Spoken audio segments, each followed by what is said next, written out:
Good evening, everyone, and welcome to Flights and Rights. My name is Allison Holcomb. My pronouns are she and her, and I'm the political director at the ACLU of Washington. I'm speaking from the traditional land of the first people of Seattle, the Coast Salish people who have stewarded this land for generations. Our office downtown sits on the unceded territory of the Duwamish people. We must always remember the role our country played in stripping them of their land, culture, and language, including the horrific, painful legacy of residential boarding schools. The tragic and uncalled for losses to Indigenous people have been extreme and are a shame and crime we must deal with as a nation. Land acknowledgements like this are just the beginning. We recognize that there is so much work we need to do to make this country truly fair and just. Check out the chat for information on concrete ways that we can all support Indigenous communities into the future. And please join us for November's program where we'll share more about the ACLU's work. Our Flights and Rights events are typically hosted in breweries and event spaces around the state. Most often, the gathering space of KEXP 90.3 FM in Seattle, KEXP.org everywhere else in the world. KEXP has been an important partner over the years. Even though we aren't together in person, we have flights to go with your rights. If you're in the Seattle area, please visit Spicewalla in Ballard or Capitol Hill for chai or a mango lassi on the ACLU tab now through Saturday. Everyone in attendance tonight has been entered in an ACLU of Washington Supreme Swag giveaway. Our prize package includes a set of KEXP and ACLU koozies, which are great for keeping your hands warm while drinking a cold beverage, which is an essential for the fall. You cannot get them anywhere else. We'll draw names after the event and notify 3 lucky winners by email tomorrow. We are here this evening to talk about ending the war on drugs. The term war on drugs is shorthand for the use of the criminal legal system, the state power to arrest and imprison people and to saddle them with life-altering criminal records, ostensibly to stop and prevent drug use and substance use disorder. In reality, the war on drugs is and always has been a war on people, and specifically on Black, Indigenous, Latinx, and Asian people, on lesbian, gay, bisexual, transgender, queer, intersex, and asexual people, on poor people, and on anyone else whose marginalization and exclusion benefits white supremacy and the retention of social and economic power in colonial institutions. This year marked the 50th anniversary of the June 17, 1971 press conference, widely recognized as President Richard Nixon's declaration of this war. In reality, the war began almost 150 years ago, when San Francisco passed the first law making it a crime to smoke opium.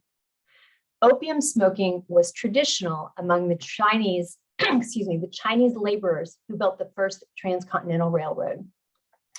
The method of taking opium preferred by middle-class Southern white ladies, though, dissolving it in alcohol as laudanum, remained legal.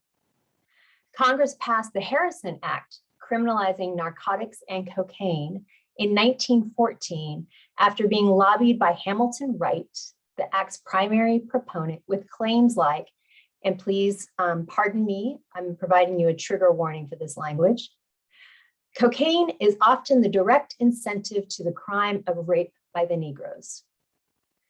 Cannabis became marijuana in yellow journalism aimed at Mexican migrants. In 1986, President Reagan signed the Anti-Drug Abuse Act that imposed a 1:100 ratio of crack to powder cocaine to trigger new mandatory minimum sentences. By the way, a law removing the remaining disparity of 1:18 ratio just passed the US House of Representatives yesterday. Please contact your senator and encourage them to pass it out of the Senate as well and send it on to the president's desk. In 1992, President George H.W. Bush terminated the federal medical cannabis program amidst the AIDS crisis and suggestions that cannabis contributed to risky sexual behavior.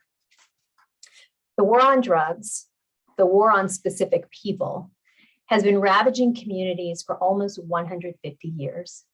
In contrast, the war on alcohol was quashed after just 13 years, even though it required amending the United States Constitution. This difference stands out starkly to me. And with that, I'm excited to introduce our speakers, all from the Commit to Change Washington Steering Committee, who will dive deeply into some of the issues I've just touched on. First, we have Carmen Pacheco-Jones. As a person who was imprisoned by the war on drugs, Carmen has dedicated herself to transforming the criminal legal system to create equity and access to true justice for all who are impacted. She is the founder and executive director of Health and Justice Recovery Alliance and serves as an equity strategist consultant with Empire Health Foundation.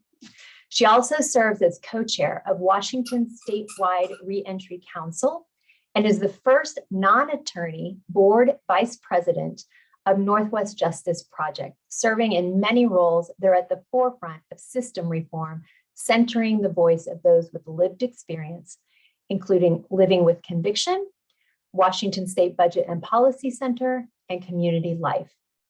Carmen has served as a mental health promotion and suicide prevention coordinator with Washington State University. She is also a state certified trainer in diversity and social cognition, a certified forensic peer counselor, community health worker, and a Whitworth graduate. Additionally, she is working on a master's degree in education from Gonzaga University. Carmen has deep insight, not only into the operation of the criminal legal system and public health matters, but also into the operation of treatment systems held out as a better alternative. Next, I'm delighted we're joined by Everett Maroon. Everett has lived in Walla Walla since 2008 after spending more than a decade in Washington, D.C. as a systems analyst and project manager. Everett attended Syracuse University, graduating with bachelor's degrees in English and psychology in 1992. Everett and Everett's partner are proud parents of 2 children. Everett has served as the executive director of a healthcare-focused nonprofit organization since 2010 and was instrumental in broadening its mission to include programming for opioid crisis response. Everett co-authored the intervention for and is now the co-chair of the Greater Columbia Accountable Community of Health's Opioid Demonstration Project. Everett sits on both the Finance Committee and Behavioral Health Council for the Walla Walla County Department of Community Health and is a member of the local Rotary. Everett currently is a regional coordinator for a University of Washington study on the low barrier model of care for opioid treatment with buprenorphine, managing 2 sites for that research project. Everett advocates for removing arrest, jail time, and all other punitive responses to substance use disorders and shifting resources into treatment, recovery, and wraparound services like housing, mental health support, food, transportation, and childcare. Finally, retired police captain Les Liggins rounds out tonight's panel. Les is a married father of 3 and is a 32-year veteran of the police force. He retired as a captain in the Seattle Police Department, where he was a narcotics commander for 4 years. Les says he believes people become police officers because they want to help people, and that officers have a responsibility to help people become healthier. Les says criminalizing substance use disorders adds to the stigma of getting help and increases the distrust of police. Les also says he has seen too many tragic outcomes where families lost loved ones. Our speakers have a lot to share with you, so let's dive right in. Carmen, I'm going to start with you. You have direct lived experience of being arrested, prosecuted, convicted, and incarcerated for drug war offenses. What do we need to understand about the war on drugs if we're actually going to transform the way our society addresses drug use and substance use disorder, and what is needed to begin repairing the harm it's caused? Yeah, that's such a great question, Allison. And thank you. First, let me thank you for that wonderful introduction, and thank you for all of our participants in the audience. When I think about that, of course, I can't help but to think about my own personal experience, and then the communities that I serve currently with my nonprofit. But as an 18-year-old, just weeks from turning 18, a product of the child welfare system, having cycled in and out of the juvenile justice system since I was 12 years old. And then at 18, being arrested on a possession of heroin charge. I was actually picked up for a shoplifting charge, but I was just leaving the dope house, and I had, my morning fixed, for lack of better words. I'm just going to use really, the adequate terminology of what that experience was like, and what it's like to live in that drug world. Of course, I had no idea what I was pleading guilty to. I didn't know that it would affect me for the rest of my life, that I would be labeled a felon. Nobody said, tell me what happened to you. What was the trauma that you experienced? How can we help you? It was just jail time and then a release. I was still very much in active addiction. And so I went back out there. And I think when we look at the war on drugs and the harm that it created, is that it just took people that were in crisis, they were already traumatized, and they put them into a system of violence. And let's not get anything wrong, that our jails and prisons are nothing more than tools of dehumanization and violence and stripping one of their humanity. So you have someone who is already, in this tragic state of, I'll say disrepair, fragmented, the trauma separates you from the person that you are, and you're only being further traumatized. And so none of those fixes of incarceration and social ostracization, helped anybody. I can remember the first treatment center that I was sentenced to, it was a year-long treatment center in Seattle. If anybody's familiar with, some of you older folks might remember Genesis House.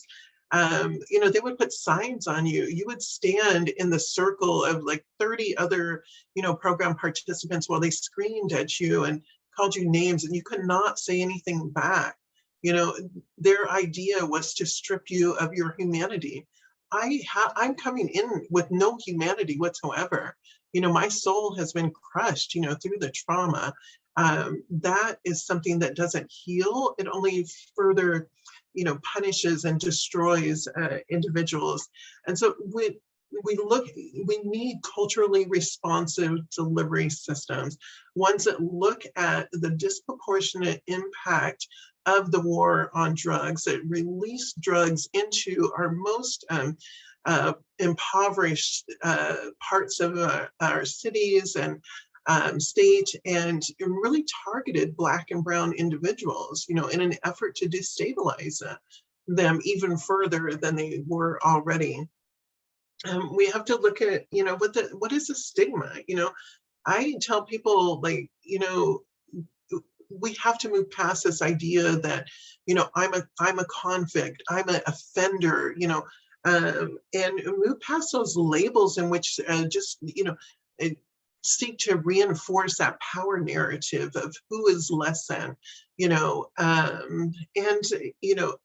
we have to hold the system accountable, in their disparate impact, targeting Black and Brown individuals. We have to, come from an anti-racism, space to address that. And, I think, again, I'm going to say the culturally responsive systems, because none of our treatment services, unless they're specifically aligned, like with a tribal entity, are coming from a place of wholeness, of bringing a person together as opposed to stripping them down. And so the system says, let's send, this person to treatment a million times, and they think that that's going to be a fix. But oftentimes, again, the treatment services, if they're also rooted in white supremacy, they're inflicting more harm on our Black and Brown brothers and sisters. I think that's what I would add for right now, and hopefully I addressed your question. You did, and you gave us lots to follow up on. So thank you so much for that, Carmen. I'm gonna go to you, Everett, and there's a lot there that Carmen offered up that I know is right in your wheelhouse, because you have direct lived experience of being a service provider, and specifically a service provider in a rural community. And so could you tell us a little bit about how the war on drugs differs in a place like Walla Walla from, say, Spokane, where Carmen is, and the Seattle area where Les is? And what do we need to account for if we're going to transform our response to drug use and substance use disorder in a way that meets your community's needs, for example? Well, I think the things that I see most often are people who have tried to kind of navigate a very scant, social service net. There's not a lot of opportunity to get into treatment. There's not a lot of access, and the stigma is so high that the majority of folks that I've seen have a story about how they were abused by a treatment provider or by a counselor or by someone they were required to go see because of part of their probation or parole. And then that makes them very nervous about getting back into a treatment program. We just now in the Tri-Cities in the last few months have a methadone provider. That's the first time Central Washington has had, or Southeast Washington has had a methadone treatment center, and that doesn't work for everyone, but it certainly works better than having to travel 3 hours to get your daily dose and then travel 3 hours back. It kind of interrupts everything in your life. I think when we're talking about decriminalizing drugs in the state of Washington, the good news is that it doesn't hurt anybody. It helps everybody by taking away those carceral systems that as Carmen pointed out, really dehumanize people. I don't know why we think that people who are in pain and trauma are going to respond to more pain and trauma in a positive way. I don't know what other medical condition people have where that is the response. I also know about providers who would say, "Oh, I see in your urinalysis you're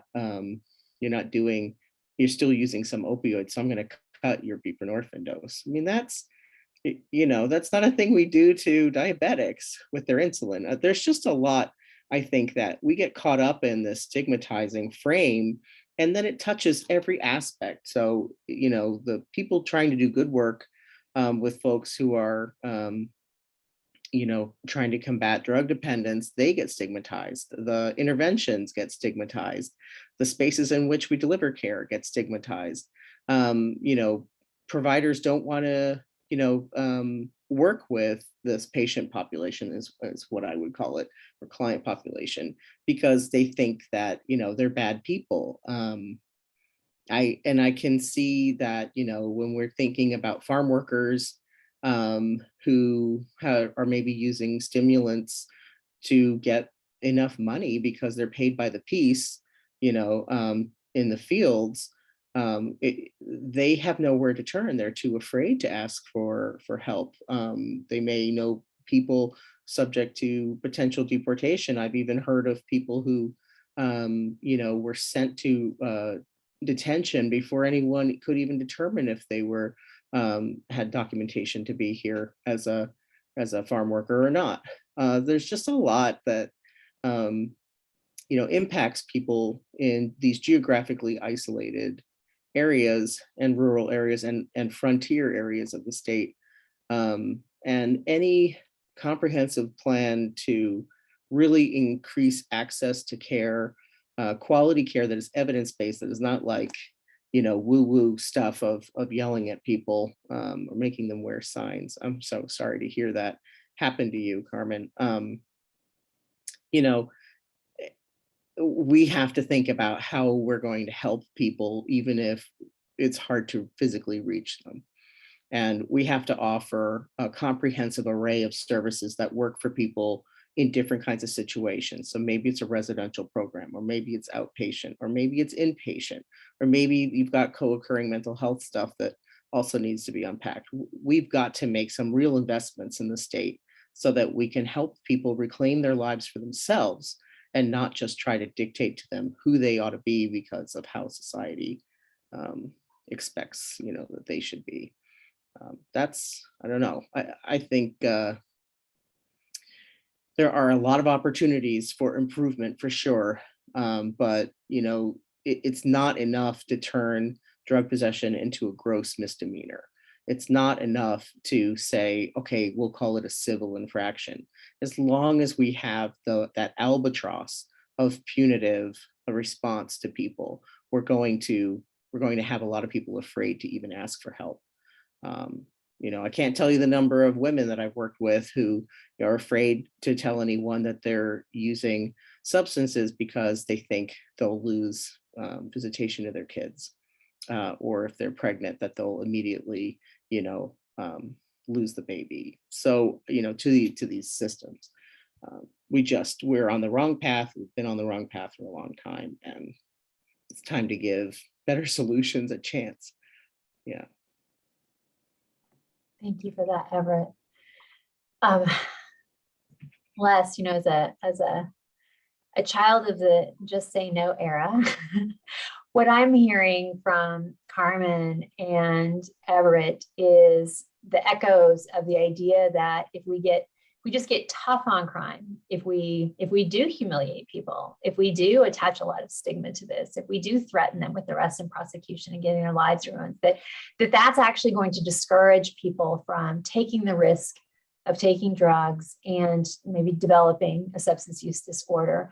And you, with your lived experience as someone who was enforcing the war on drugs, I'm curious about, is that right? Is that kind of what the theory was? That's what we're going to do. And this is really about protecting people's health. And also just share with us the insights that you gained through your experience and how what you saw shapes how you're thinking about not only the war on drugs, but also more broadly about the role of police in our communities. I think, thank you for allowing me to speak, and thank you for allowing me to participate on the panel. I look at, first of all, two things that with the war on drugs, drug use since the 70s has increased by 126%. Okay, and to me, that doesn't sound like a successful war, and at some time the war has to end and recognize that the battle is not going to be won. And I think that's where we are. I look at when, as police, we really did legitimately think that we would arrest our way out of the problem with substance abuse. The more people we put away, the more impact we would have on the problem for the communities. And it just didn't happen, especially when you get out there and see the damage that you're causing, separating mothers and fathers from children, families, and those that support them, those whom they support. I also recognize that just wanting things to be better was not going to work. I think when we started, police started looking at treatment as a viable option. And I think instead of arresting, because it was only frustrating for everybody. And I think when I look at particularly the HIV/AIDS crisis happened a lot of people you'd see and interact with, you say, wow, am I putting myself in more danger by making contact with this person than they are causing harm to society or causing harm to themselves? And so I think those are things we have to think about also. And I think one of the biggest things that I saw was when Surar started pushing the warrior versus guardian, or guardian versus warrior mentality. We, law enforcement, viewed themselves as warriors, meaning we were out there to be the guardians of society, meaning the warriors for society. We were going to protect society. But we ended up just doing, I think, so much damage, I think, and inflicting so much harm, where we had to come to the conclusion and really start recognizing that it was not mutually exclusive. You didn't have to be either a guardian or warrior. You had a role to play in both. That there are most situations you could be a guardian. Someone needs help, someone needs assistance, provide them with the help, provide them with the assistance. Point them to somewhere where they can go and get assistance or something. In those rare cases, there are also times when things are going to be so violent or whatever that you must be a warrior also. But that's a rare case, in my opinion. I think when we look at things like harm reduction, what kinds of things can we do as law enforcement people, as communities, working with the communities, not as the leader, but working with the community to reduce the damage that's caused by the arrest, the conviction, the imprisonment of people simply because of they're in possession of drugs when they're an addict. I expect an addict to have drugs on them, just like I expect an alcoholic to have alcohol. There's no difference between the two. I speak very much about alcohol because my father died of alcohol poisoning, my grandfather cirrhosis, and then my uncle, meaning their brother, also died of alcohol poisoning and cirrhosis. And so these things are part of my family, immediate family, and extended family. There are people with habits and people with, I would hope that if my kids who I'm very proud of, if one of them were to somehow become an addict or something, that we would look for ways to help them and assist them to a position where they could then take care of themselves and then take care of their old man. These are things that I would look for. I think with programs like LEAD and REACH and police being involved with that, it's not now arresting someone first. It is, you see someone with a problem, you take them to some place where they can get assistance.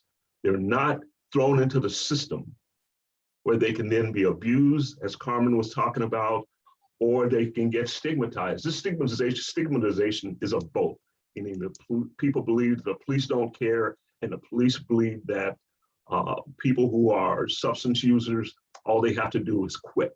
You know, it's and I think when we help and we assist and we recognize that there are ways, multiple ways, to address the needs of our community, our family, our friends, other law enforcement people also, then we can recognize that the way we've been doing things is just not working. And it's time to recognize that the new way might be a little bit better. Thank you for that. Raise a lot of really interesting topics. I'm going to kind of bring it back to you, Carmen, to pick up on something I was hearing Les say about impacts on families. So, and maybe if you're comfortable, Carmen, maybe you could first just take a beat and kind of explain to our audience. We've talked a little bit about decriminalization, about the Commit to Change Washington campaign, but haven't really spelled out exactly what we're talking about here. So maybe if you feel comfortable, you could touch on that. I can also ask Everett, because I know Everett was talking a little bit about that too, about some of the specific legal paradigms. But the family issue, right? So one of the things working in the drug policy space, an argument that we hear quite frequently, is, why should we make drug laws more lenient when we fully expect that that's going to mean that more families, more members of families are going to be using drugs and exposing their children to the fact that they're using drugs, even having drugs be available around the house. And, let's just talk about that issue. What about the children? What about what it means to remove some of these criminal penalties? Can you share a little bit about your perspective on those kinds of arguments? Yes, thank you, Allison. And it certainly ties into my experience as, during my active addiction, I lost custody of all of my children. The task force, raided our house, and I had 3 children that were in school, 2 that were still in bed at the time.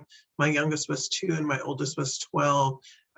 They were taken, and even though I wasn't going to jail, it was the person that I was with who had, committed those actions.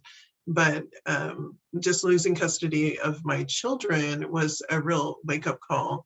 And we know that historically, what systems do to families, whether it's explicitly to destabilize them or because of the stigma, right? The mom's a drug addict, she can't take care of the children. Instead of bringing resources into the home to stabilize, the family and support the family, we separate the children. My children were separated into 3 different foster homes. It took me approximately a year to get them back. They cycled through probably about 10 different foster homes. Spent time, got custody. My father got custody of them. My father is a batterer. He is a longtime alcoholic. I fought, for my kids not to get placed with him. It was not a safe situation for them. They went with my mother, who had early onset Alzheimer's. My children were subject to, horrible things that they should not have been subject to when the system was supposed to be taking care of them. So you remove, you think about what creates the perfect storm in which, a drug addiction, is created, and it's trauma, right? You have somebody facing multiple placements, you have that separation from parent. Even though that parent might be in active addiction, that parent is probably the safer resource if given the supports that they need, to be able to parent, without, harming because of the drugs. But the system, once they get a hold of it, especially with Black and Brown children, one of my contracts currently with our Health and Justice Recovery Alliance is with DCYF. Spokane is the number 3 in the nation for child abuse and maltreatment. A lot of that is due to, violence and, communities in crisis. And so we work with moms who have experienced substance use disorder while they're pregnant, ensuring that they have the right resources at the right time, and the system says, well, as long as we can get them on medical assisted treatment, maybe they can have their child. But if it's a Black or Brown person or a disabled person or a member of the LGBTQA community, they are not going to get that opportunity to leave the hospital with that child. And that brings into when I was hearing Les talk about the criminal legal system and justice, like, who is subject to, these harsh penalties? It's not affluent people. It's not the right side of the tracks kids who, are committing, acts of violence and, they're not subject to that. They could get an attorney, and they're more likely to get off. What about, law enforcement? Law enforcement has like the #1 perpetrators of domestic violence, they're not held accountable. In Spokane, we've had 3 recent cases where law enforcement were removed from active duty because of rape, because of domestic violence. They're humans, they're in a state of trauma response as well, but they're not held accountable. Who is held accountable?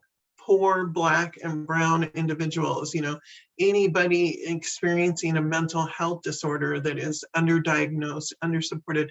73% of the individuals that are in our jails and prisons right now are either underdiagnosed or diagnosed mentally ill.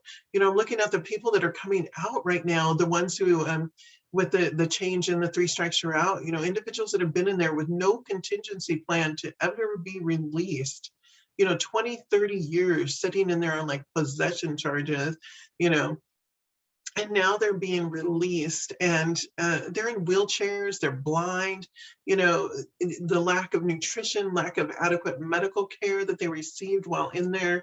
They're coming back to communities, and they're going to end up on the streets, living within the homeless population. We don't have any kind of response system unless it's community-based organizations that are coordinated across the state to ensure that those individuals who are releasing have access to care and support that they need. And Allison, I think I kind of veered off from your question. Is there anything that I didn't touch base on? No, you're doing a great job. Thank you so much. I think sharing. Thank you so much for sharing your personal story about your family and the impacts treating drug use and substance use disorder as a crime has had on your family. And you answered it great. I think you also gave us a nice opportunity for Everett to share a little bit about, from the service provider side. Do we want to remove discouragement strategies, right? I mean, if we say it's no longer a crime for you to possess drugs, it's no longer a crime for you to use drugs. I mean, aren't the drugs going to just cause more problems? What's been your experience in working with people who are struggling with substance use disorder? Well, if we think of these things as layered, certainly people who are using drugs who are not impacting the people around them, I don't know why the state thinks it has any role to play in curtailing that behavior. Certainly, we allow millions, tens of millions of Americans to consume alcohol, which certainly has plenty of bad effects on one's liver and one's brain and other kinds of things. But they can go and do it, and all the state really says is, do it only over this certain age and don't do it while you're driving, and we'll leave you alone about it. I think if I was remembering correctly, there was a talk that the ACLU of Washington sponsored earlier this year with like the former president of Switzerland, I hope I got that right, and the gentleman who designed Portugal's national decriminalization policy. And we can clearly see in both of those instances that there was not some like enormous increase in people using drugs. So, while I want all children to have a safe home and shelter, certainly criminalizing drug behavior just leads to, you have to get drugs on an underground market and you don't know really what's in them. And, one of the things that COVID has done is totally disrupt both the East Asian pipeline of drugs to opioids to the West side, and disrupt the supply chain from Central America up to the East side of Washington State.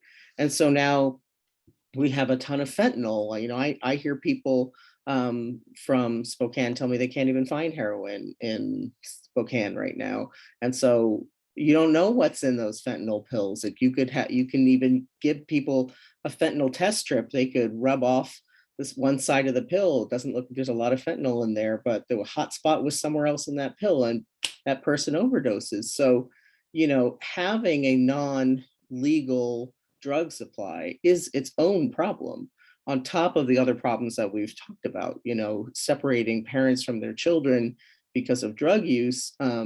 doesn't put those children in a better place necessarily. But, if they were free to say, hey, I feel like I'm using too often. I feel like I'm not there for my kids enough. I feel like I'm having trouble holding down a job. I'd love to get some treatment and attention on this issue. If there were no negative consequence through the legal system or the criminal justice system, it'd be a heck of a lot easier for parents to get that help and then keep those families, better functioning and help those parents get the help that they need. One of the things that I do see time and again down here in Southeast Washington are, 3, 4, and 5 generations of families who are passing down drug use to their kids and their grandkids. One of my clients, reported to us that her parents showed her how to use heroin when she was in 3rd grade because they wanted her to be quieter. And, it's just like, we're not doing it right. What we're doing is it's not helping those parents with, much, much better coping mechanisms for stress because, kids are loud. And I just think that, I think we've heard this terror scenario about decriminalizing drugs for so long that we just believe that it's true when really we have no evidence at all to show that that is what would happen if we really decriminalized. And the other thing I think that gets lost in these conversations all the time is the difference between decriminalization and legalization, because they're not the same thing. They're not going to, result in the same kind of, after life, post legalization life. All we're really talking about is not throwing people into this controlled environment, very stressful controlled environment for who knows how long, because they have a relapsing, remitting chronic condition. And that's just, I think we're way past time where we need to get to decriminalizing drugs because it's not serving anybody. And I do agree that there are people indebted to trying to make the system that we have continue to work, to insisting that things are better if we lock people up. Well, at the start of the year, Walla Walla County Jail had 98 people in its census for a facility that's supposed to hold 104 people at the cost of almost $98 a day per person in the jail. Then Blake happened and COVID happened. And so they released a lot of people to electronic home monitoring. And then they had to release a lot of people because of the Blake decision. Now that census in the jail is 42 people. And a lot of them, by the way, a lot of them are in treatment. Oh, I failed to mention that. And I think, did everything fall apart in Walla Walla? Are there copious fires and violent acts and shootings and drive-by? No, everything's fine. Everything's the same as it was to the general population. And for those people that have gotten into treatment, everything's a lot better. So maybe we could just do that on a bigger scale for the state, and try something else and be willing to admit when a system doesn't work. Les looks like he has gone through a lot of soul searching. And I really applaud you for that, Les. And, knowing you has always been an honor. And I think it's really hard to sit there and say work that I put a lot of energy into didn't work the way I thought it would work, but if you're looking for systems change, you got to start with honesty and accountability. Sorry if I rambled. That was great, Everett. As long as you're going to keep being brilliant like that, you ramble as much as you want.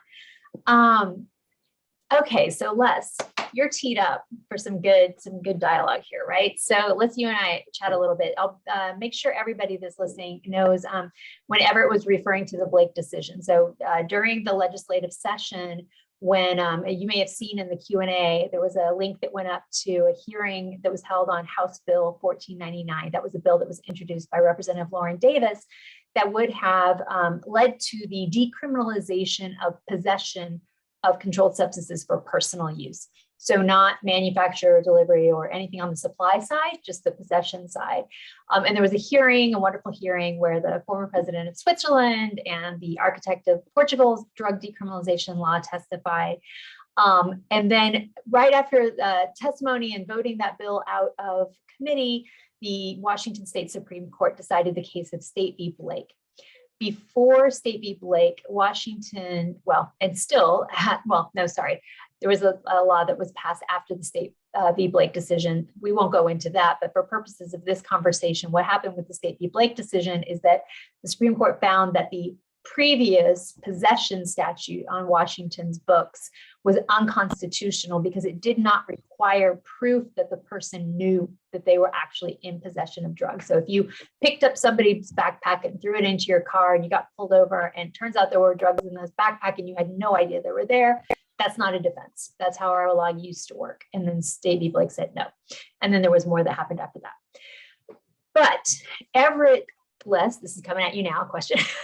Everett has talked about gross misdemeanor, civil infraction, safe supply, what's happening with the patterns of drugs flowing in and out of different regions and the safety and dangers associated with, having the consistent supply where you knew what you were getting, even though it was illegal and it wasn't subject to regulation. At least you knew what was in it versus, having fentanyl or a hot shot as Everett was referring to. So as a very experienced law enforcement officer, can you walk us through those ideas around what the impacts of those different kinds of legal frameworks are, the difference between decriminalizing possession, safe supply, and say, creating a commercial market like you would for alcohol, and the nuanced questions that we have to tackle if we're really going to think about seriously transforming our policy around substance use, right? There are no easy answers here, and would love to hear your perspective on those questions. Very good. There's a million questions in there, Allison, and thank you for that one. As you know, I am not a person who's in favor of just arbitrarily just throwing substance into the community, especially Black and brown communities. The damage that it's already caused our families and the damage that it will continue to cause if we just allowed them to be just dumped on by suppliers of narcotics. If we look at decriminalization, we're specifically speaking, just as we talked about marijuana, it was you are allowed to have X amount for personal use. If we look at those amounts and then coming into contact with law enforcement officials, they would then take you or direct you to some place where you can receive treatment and help. The whole purpose, again, being that we want to stabilize that person because we know, again, just by arresting him or her, it does nothing except, okay, you got me this time, I'll go and do what I want to do again next time, okay? And this cycle is just repeated over and over and over again to a point where this person, the person who is using is caught in this vicious cycle where they can't gain stability in their life at all. If they can't gain stability, their families can't gain stability, and the communities can't gain stability. And those are the things that we desperately want. I don't see anything wrong with wanting stable communities. I see how we all benefit from having stable communities and stable families. How kids can expect, instead of them becoming the next generation of users or substance abusers or people who are without help, that their parents who have the most vested in them will be able to assist them in possibly becoming stronger and healthier adults. And so I don't see anything wrong with that. And I think if we've done just a heck of a job removing the fathers. I'll stick with Black communities on this one. And sometimes we see figures as high or higher than 70% where families are without fathers being in the home. Yes, fathers matter in homes. And yes, fathers can help direct the lives and be also there to support their children. And I think we need to recognize that, and we need to support that. And that we can't just, mom goes out and makes a mistake and is using, we can't just throw her in prison and separate her from her kids just for such an offense.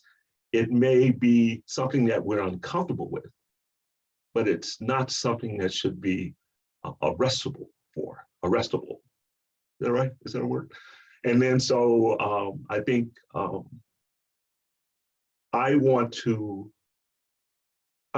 when I look at a figure, and I saw this one in and I think it's 2009, and it said 50% of people arrested for narcotics were black people, okay, in prison for narcotics, minor use or not violent use were black people. I'm saying, wow, that means that black people are doing 50% of all drugs. And I said, I don't think so. And so I think that when I see things like that, and then I look at someone like the Sackler family, with Sackler family, I'm talking Purdue Farmer here. And then there was some estimate I saw, and I don't know if this one's true, it said during the entire use of OxyContin, Oxy products, over 500,000 people have died. I don't know about that. But I know that when we talk about, they talk about just between 1999 and 2019, when looking at over 17,000 Oxy deaths by the Sackler family, the owners of Purdue. And then we get to the point where they have made over $11.5 billion distributing their products to all communities, not just the inner city communities. Grandma in Spokane and the surrounding communities is also dying from the use of these products. And then what their big negotiation point is because we're paying you $3.5 billion of this $11.5 billion that we've made, we should go free and face no penalties whatsoever, but we get to keep that's $7 billion, $7.5 billion. And something's just not right there when we look at then people who are using substance or addicted to substance, or people who are even, I'm against distributing, I told you that, but people who are using minor distributing, getting to that stage, are going to be in prison for those things. It's just not, there's something unjust about that. And so I think I look at the stats, and for 2018, Black Americans were 12% of the population, but 33% of the prison population. White Americans, 63% of the population, 30% of the prison populations. And Hispanic or Latino Americans, 16% of the population and 23% of the prison population.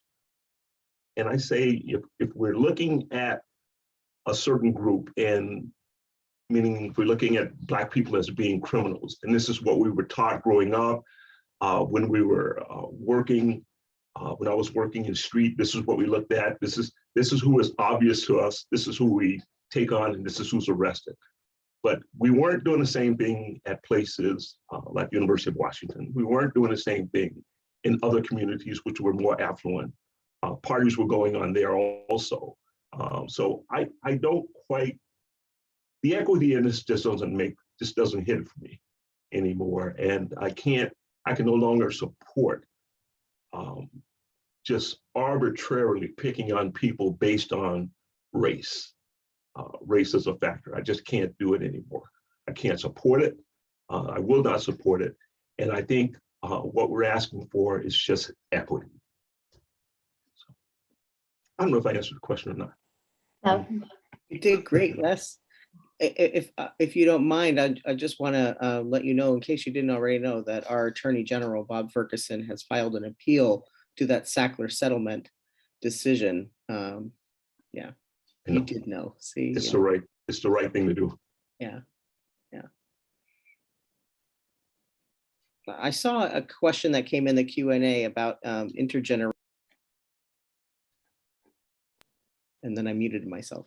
If I could just take 1 second to answer that, I think that there are a lot of really amazing counselors and therapists and case managers in the state right now working hard on root causes to try and, get at some of this trauma. Absolutely, intergenerational trauma impacts people and, narrows down opportunities that people can see for working through pain and bad experiences and traumas.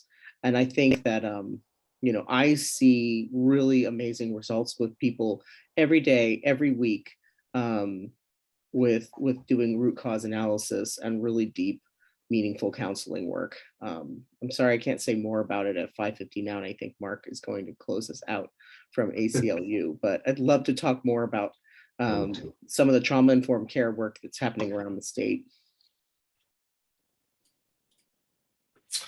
Sure, I can get called in. Sorry about the Zoom issues there, and thanks, Allison, for doing such a wonderful job facilitating. We are at time for this event. Really just want to say our incredible thanks to our fantastic panelists, Carmen, Les, and Everett. And if you didn't get a chance to check out the Commit to Change Washington website, please take a look at that link. And I will just beg for your forgiveness if I'm forgetting any other kind regards here, but thank you so much for being a part of this, and we hope to see you again at another event. Hope everyone has a great night. Thank you. And Spice Walla, go get a drink of Spice Walla if you're in Seattle. Thank you. Thank you.